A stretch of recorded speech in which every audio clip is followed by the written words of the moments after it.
یہ جو رجوع الی قرآن کی تحریک ہے نا، یہ اس کو آپ شاہ ولی اللہ سے شروع کیا کریں. ٹھیک ہے.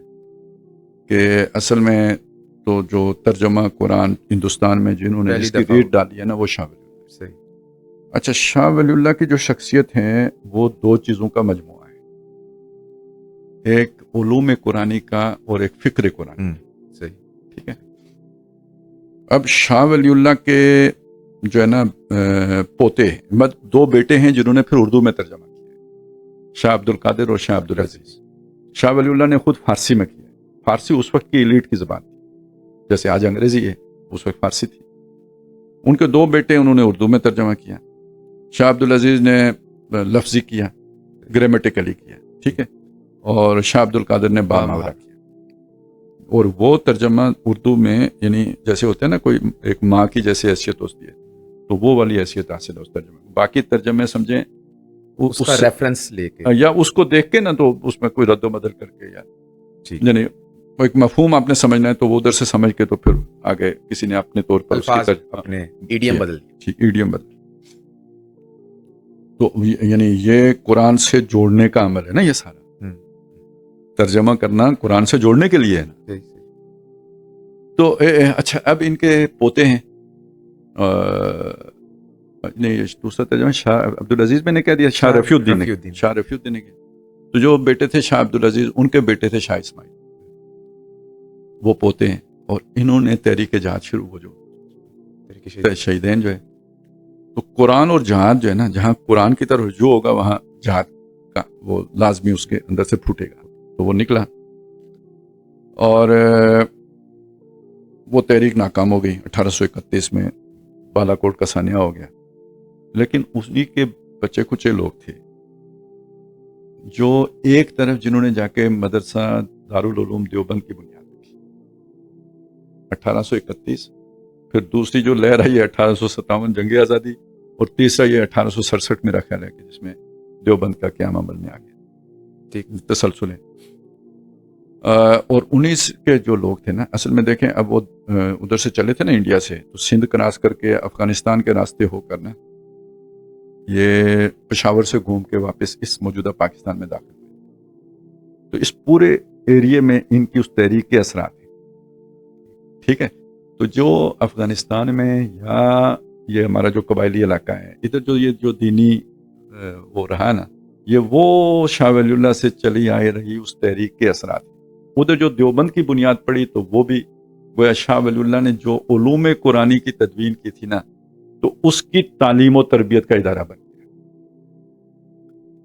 اچھا، اب وہ جو دوسرا میں نے آپ کے سامنے حصہ رکھا تھا نا، فکر قرآنی، وہ ایک علیحدہ شے ہے. اس کو اگر کوئی دوسرا مطلب کوئی شخصیت ملی ہے تو دیوبند سے بعد میں ایک شخصیت ہیں شیخ الہند محمود الحسن دیوبند. انہوں نے کسی حد تک وہ یعنی شاہ ولی اللہ کے ساتھ وہ فکر قرآنی والا رشتہ بھی جوڑنے کی کوشش کی. پھر ایک اور شخصیت ہیں جو بہت کنٹروورشل ہیں، وہ جو عبید اللہ سندھی. اور اس کے بعد جو تیسری شخصیت ہے نا، وہ اب علامہ اقبال. لیکن یہ بہت مؤثر رہے ان پہلے دونوں سے. علوم قرآنی والے سلسلے کو تو پورا ایک ادارہ مل گیا نا، وہ تو چلتا چلا دیوبند مل گیا. ٹھیک ہے. وہ انہوں نے تو اس کو یعنی آن بان شان کے ساتھ آج تک جاری رکھا، وہ اس کے علوم کو پھیلایا ہے سارے. یہ جو بھی آپ درس نظامی کہتے ہیں، یوں سمجھے نا، اسی علوم قرآنی ہی کی طرف ایک اس کی مختلف شاخیں ہیں جو وہاں پہ پڑھائی جاتی ہیں. لیکن یہ فکر قرآنی والا سلسلہ وہاں پہ رفتہ رفتہ معدوم ہو گیا. تو اس کو ایک بہت بڑی جو ہے نا جو زبان ملی دی ہے علامہ اقبال، اور ان کی جو شاعری کا ڈنکا بجا ہے، تو وہ اس کے ساتھ پھر یہ فکر قرآنی شاہ ولی اللہ کی وہ جو ہے نا اس کو پھر اسے ایک بہت بڑے خطیب اور ایک بہت بڑے مصنف مل گئے، ابوالکلام آزاد اور جو ہے مولانا مودودی کی صورت. اب آ جائیں ڈاکٹر صاحب پر. ڈاکٹر صاحب یعنی یہ ایک اعتبار سے دیکھیں نا تو یہ ان سب کا مجموعہ بن گیا، جامع شخصیت. بس وہ جامع بھی کہہ لیں چلے کہ ڈاکٹر صاحب خود کہتے تھے کہ میری جو ہے نا علوم قرآنی جو ہے نا یا فکر قرآنی کے 4 منابع ہیں. ٹھیک ہے. اور ان میں سے ایک وہ جو ہے نا ہر ایک کے 2 شخصیات ہیں ہر ایک اس میں منبع میں. تو ایک تو وہ جو علوم قرآنی والا سلسلہ ہے، تو اس میں وہ شیخ الہند اور شبیر احمد عثمانی، یہ دو شیخین ہیں بالکل. پھر یہ جو فکر قرآنی والا ہے، اس میں علامہ اقبال اور ڈاکٹر رفیع الدین، ڈاکٹرین کہتے تھے. اسی کا ایک اور پہلو ہے، وہ جو علوم قرآنی اور فکر قرآنی کا ایک مجموعہ ہے، وہ امید الدین فرائی اور امین حسن اصلاحی ہی ہیں. اور اس کا وہ جو تحریکی اور جہادی پہلو ہے تو وہ ابو الکلام اور ابو العلا مودودی ابوین. تو یہ فکر کا پہلو بھی ہے اس کے ساتھ، وہ بھی جڑا ہوا ہے، لیکن تحریک کا پہلو بھی ہے.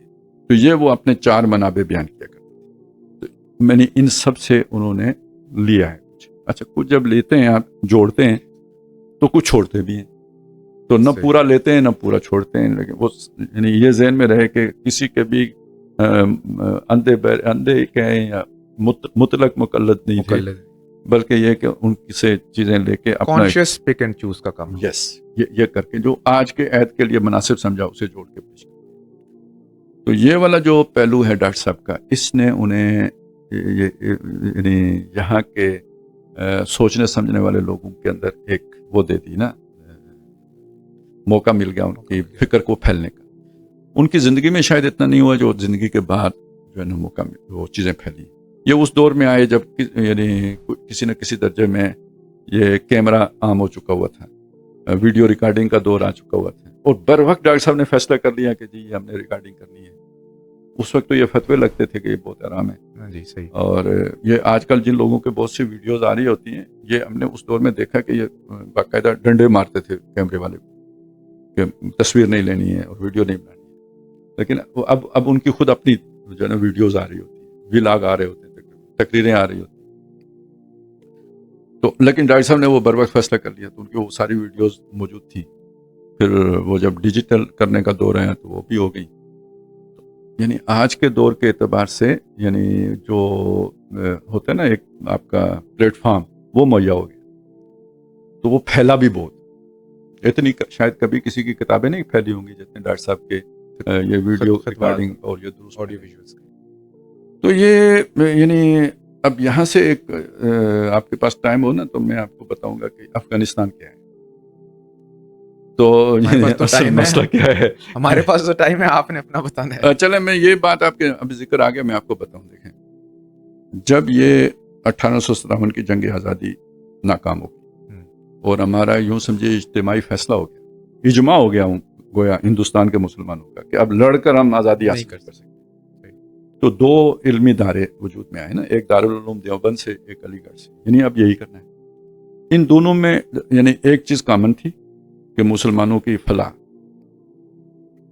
اور لیکن دونوں 180 درجے ایک دوسرے سے مختلف تھے.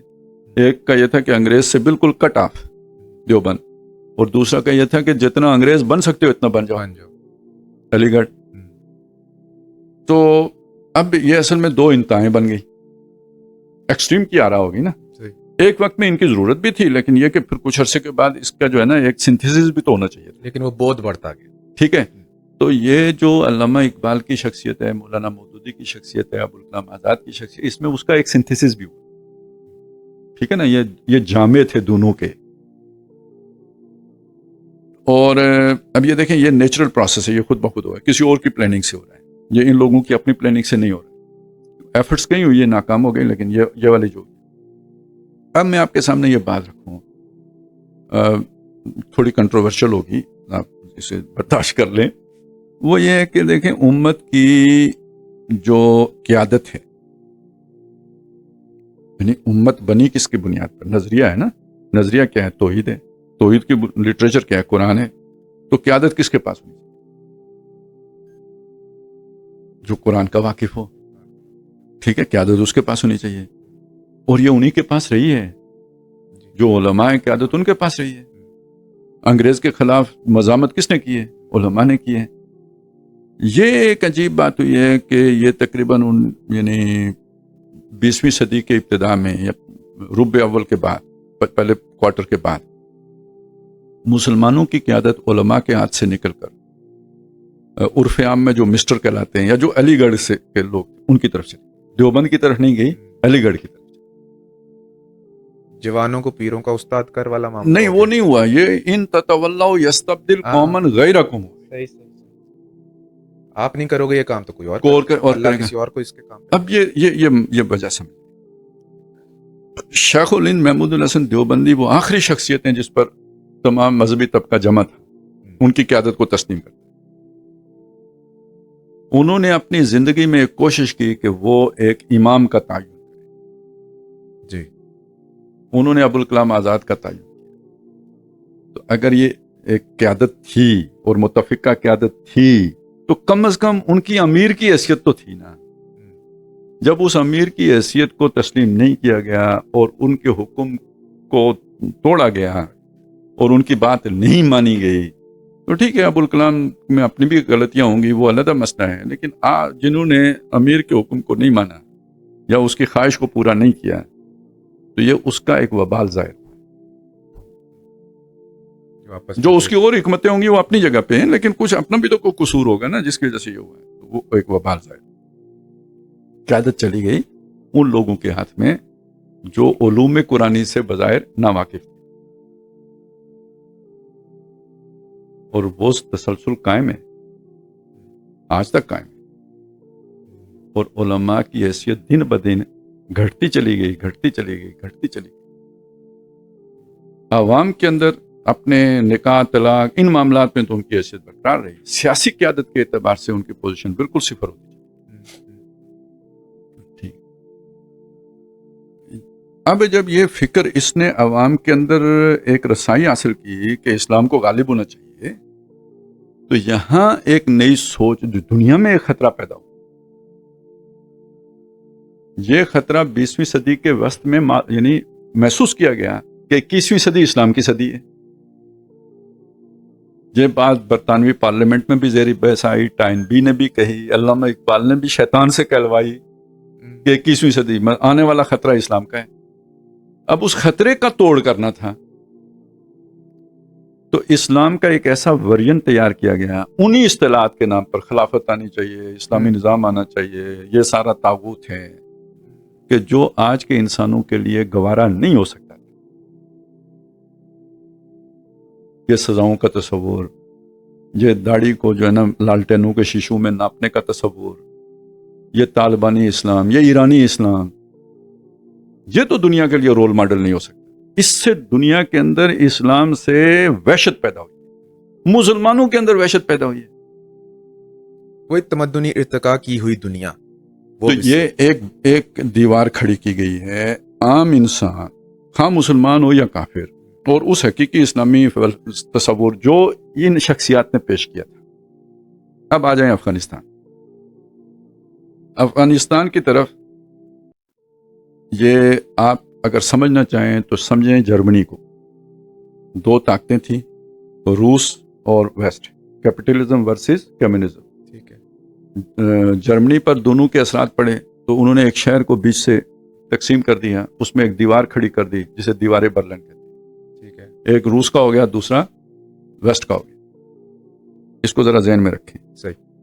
اب آپ تصور کریں ایک استعمار ہے زار روس کی صورت میں، ابھی کمیونزم نہیں آیا، پہلے کی بات، زار روس کی. دوسرا استعمار ہے برطانیہ کی صورت. ہندوستان میں برطانیہ آ گیا، اس کے پڑوس میں زار روس آ گیا. اب انہوں نے درمیان میں ایک بفر زون قائم کیا اپنے لیے، اور روس کے لیے پتہ ہے خطرناک، یعنی ہندوستان کے اعتبار سے خطرناک ایریا کون سا تھا؟ یہ جو وسط ایشیائی ریاستیں ہیں جہاں مسلمان کثرت سے تھے، یہ اگر ہندوستان کے ساتھ مل جائیں تو روس کے لیے بڑا خطرہ ہوگا. تو انہیں ہندوستان سے الگ رکھنا ہے. تو یہ روس کے مفاد میں بھی تھا، اور یہ برطانیہ ڈیوائیڈ اینڈ رول والے اصول کے تحت اس کے مفاد میں بھی تھا. تو یہ درمیان میں آپ نے افغانستان بنایا، برطانیہ نے بنایا ہے. یہ جو کہتے ہیں ہماری 5000 سال کی تاریخ ہے، کوئی 5000 سال کی تاریخ نہیں ہے. علاقے ادھر ہی تھے، وہ 5000، ہم 10 کروڑ سال سے پاکستان ادھر ہی تھا، ٹھیک ہے نا، یہی پنجاب تھا، یہی دریا تھے، یہی ادھر ہی تھا. لیکن یہ ذہن میں رکھیں کہ یہ اس استعمار نے جیسے وہاں پہ دیواریں برلن بنائی تھی، ایسے ایک یہ اسٹیٹ، بفر اسٹیٹ. نقشہ اٹھائیں، ابھی دیکھیں، افغانستان اپنی جگہ پہ رکھیں، واخان کی پٹی دیکھیں، یار اس کی کیا تک ہے؟ پتلی، بعض جگہوں سے 3 کلومیٹر، بعض جگہوں سے 16 کلومیٹر، او چلی گئی ہے، کس آگے تک کیوں بنائی؟ یہ وہی وقفہ بہت ضروری ہے. دو مطلب استعماروں کی ضرورت ہے، انہوں نے وہ بنا کے رکھا ہے. یہ ایک بفر زون کے طور پر کام کرتا رہا. اب یہ جب فکر پھیلی ہے اور اس کی بنیاد پر ایک آئیڈیالوجیکل سٹیٹ وجود میں آئی ہے، تو وہ خطرہ جو ہندوستان کے مسلمانوں سے تھا وہ دگنا چگنا 100 گنا ہو گیا. پین اسلامزم کا تصور انہیں نظر آنے لگا، ایک ریڈیکل اسلام کا تصور انہیں مطلب خوف انہیں لائق ہو گیا. اور بہرحال ایک فلاحی اسلامی ریاست کا خوف تو پہلے ہی سے تھا کہ وہ 21ویں صدی کہیں اسلام کی نہ ہو. تو یہ بڑھتے بڑھتے جب آپ نے روس کو شکست دے دی، روس نے پہلے اقدام کیا، آپ نے ناکام، پاکستان نے ناکام کیا. افغانی کر سکتے تھے ناکام، کھڑے ہو سکتے تھے روس کے آگے اگر پاکستان نہ ہوتا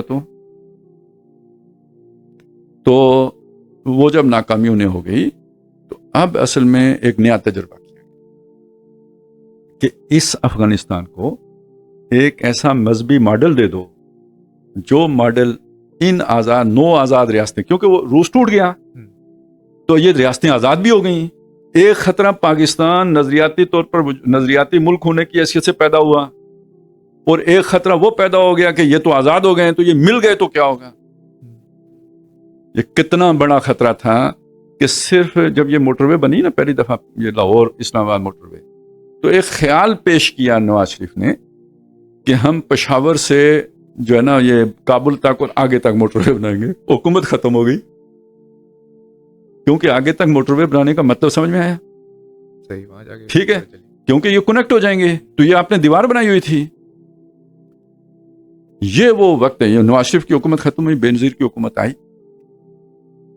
اور اس کے بعد ان کا وزیر داخلہ تھا نصیر اللہ بابر. اور یہ بات تو احمد میر نے کئی دفعہ کہی ہے کہ جی یہ امریکی دورے پہ میں ساتھ تھا. صحیح. تو انہوں نے کہا کہ جی آپ طالبان کو سپورٹ کریں. بالکل. تو امریکی کیوں طالبان کو سپورٹ کر رہے تھے؟ پیپلز پارٹی ایک لبرل سیکولر ڈیموکریٹک پارٹی، وہ کیوں طالبان کو سپورٹ کرے گی؟ نصیر اللہ بابر کیوں سپورٹ کرے گا؟ تو اسے ایک ایسا مذہبی لبادہ، یعنی اس ریاست پر ایک ایسی مذہبی حکومت ہونی چاہیے کہ جس کو کبھی بھی قبول کرنے کے لیے یہ جو 9 آزاد ریاستیں ہیں یہ تیار نہ ہوں، ان کے لیے ناقابل عمل. اور یہ وہ اب نئی دیوار برلن بن جائے گی جو پاکستان اور ان کے درمیان قائم رہے گی. بیچ میں آ کے ان کا تھوڑا وہ اسلام زیادہ گاڑا ہو گیا، انہیں خطرہ محسوس ہوا، وہ سبق سکھانے کے لیے آئے، پھر انہی کے حوالے کر کے، کیونکہ یہ ماڈل ان کے پسند کے مطابق ہے. اس سے انہیں کوئی خطرہ نہیں ہے. اس سے یورپ کے اندر اسلام پھیلنے کا کوئی امکان نہیں ہے. اس سے کہیں ویسٹ ایشیائی ریاستوں تک اسلام کے جانے کا کوئی امکان نہیں ہے. اور یہ بیچ میں وہ رکاوٹ ہوگی جو پاکستان اور ان ریاستوں کو قریب نہیں آنے دے گی. ٹھیک ہے، یہ اس کی آئیڈیالوجیکل پوزیشن ہے. خراسان سے یہ دجال تو نکل آئے ہیں. ٹھیک ہے، اب آپ نے منصوبہ پیش کر دیا ہے جی وہ سی پیک کے تحت ریلوے لائن سے کنیکٹ کرنے کا، تو کیسے گوارا ہو سکتے ہیں؟ پھر وہی مسئلہ، دہشت گردی پھر اٹھ کھڑی ہوئی ہے. تو یہ ہے اصل میں استعمار نے یہ دیوار برلن، نظریاتی دیوار برلن کھڑی کی تھی. پہلے تو ایک مطلب جغرافیائی تھی، بعد میں اسے ایک نظریاتی رخ دیا گیا، اور یہ اسلام کو روکنے کے لیے ہیں، اسلام پر عمل پیرا ہونے کے لیے. کنٹینمنٹ پالیسی جو چائنا والی وہ ہمارے ساتھ پہلے اصل میں یہ ہے ڈیوائیڈ والی، کہ یہ دو آپس میں خطے مل نہ جائیں. تاریخی طور پر تو یہ آپس میں جڑے رہے نا، یہ کشمیر سے لے کے تو ماورا النہر تک ایران، یہ سارے ایک سلسلے کی کڑی رہے ہیں. تو یہ ان کو آپس میں کاٹ کے رکھو. اور یہ اب خاص طور پہ جو اسلام 21ویں صدی میں جس اسلام کا خطرہ تھا اس کا جو ہے نا مرکز پاکستان بن سکتا تھا، اور اس کی یہ اسٹریٹجیکل ڈیپتھ تھی. یہ صرف افغانستان تک نہیں تھی، بہت دور تک تھی. یہ ساری کو کاٹ کے رکھو. یہ ہے فنکشن اس اسٹیٹ کا. یہ سمجھ لیں تو آپ ہر چیز بڑی آسانی سے سمجھ میں آ جائے گی کہ امریکہ اتنا اسلحہ چھوڑ کے کیوں گیا ہے، امریکہ جو ہے نا ہر مہینے ڈالروں میں مدد کیوں دیتا ہے، کیوں فیسیلیٹیشن ہوتی ہے. تو بہت آسانی سے سمجھ میں آ جائے گا. تو جو ایک مذہبی تصور اسلام ہے وہ اس ایائی تصور اسلام کے ساتھ لگا نہیں کھاتے، ٹکراؤ ہے. تو آپ نے اس مذہبی ریاست کو ایک مکمل صورت دے کے تو اس کو ایک دہشت گرد ریاست بنا کے دنیا کے سامنے پیش کر دیا. یعنی اسلام کے اوپر آپ نے ایک بہت بڑا کراس لگا دیا ٹھیک ہے. اوپر سے اب گامدی صاحب کہتے ہیں کہ یہ مودودی صاحب کی سوچ تھی. بھائی یہ سوچ نہیں تھی. اور ادھر جو مودودی صاحب کے نام لیوائے انہیں یہ نہیں سمجھ آ رہی کہ ہمارے ساتھ ہو کیا رہا ہے. طالبان کی اس سوچ اور اس سوچ میں زمین آسمان کا فرق. محبت طالبان کی نکل نہیں پا رہی. وہ اس لیے کہ آپ نے اپنی فکر کو سمجھا نہیں. آپ کو پتہ ہی نہیں ہے کہ بھئی یہ جو آپ تصور پیش کر رہے ہیں اسلامی ریاست کا، اس میں اور جو انہوں نے ریاست کھڑی کی ہے اس میں کیا زمین آسمان کا فرق ہے. یہ آپ یوں کہیں نا، وہ ایک جو مذہبی جمود تھا اس نے ایک ریاست کی صورت اختیار کر لی جب یہ احیاء اسلام کا غلغلہ بلند ہوا. اس سے مغرب تک تھرتھلی مچ گئی کہ یہ ویلفیئر سٹیٹ اگر قائم ہو گئی تو سارا ویسٹ جو ہے وہ مسلمان ہو جائے گا. تو اس کے مقابلے میں ایک وہ پریمیٹیو ایج کی ریاست جو ہے نا وہ قائم کر کے دنیا یہ اسلام ہے، تو اس اسلام سے تو دنیا وحشت زدہ ہوگی اور ہو رہی ہے. اس سے اسلام کی نیک نامی تو نہیں ہوئی، بدنامی ہی ہوئی ہے.